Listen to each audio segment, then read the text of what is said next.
तीनों आ जाए और वो इनाम मौलाना वसीम साहब बदनी के हाथ से दिया जाए उनको। अव्वल पोजीशन वाले अव्वल है आलिमा आफरीन अब्दुल वाहिद।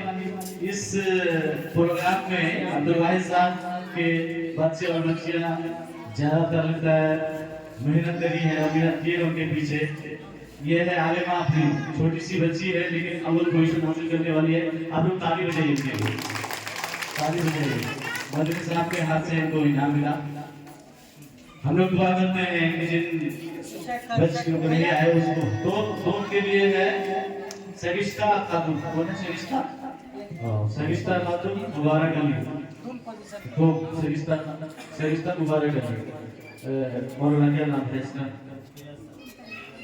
फैयाज आलम साहब के हाथ से इनको इनाम दिया गया। आप लोग तालियों से इनका इस्तेमाल करें।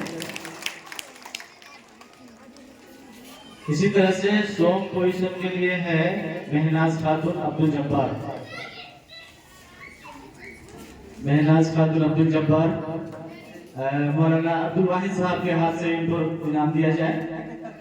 हाँ, अब्दुल वाहिद साहब ये भी वही के हैं, अब्दुल जब्बार अब्दुल वाहिद साहब के भाई हैं। हाँ, तालियों से इस्तेमाल करें, स्वागत करें। उसके बाद इस ग्रुप में हो गया हूँ और अब है एक 4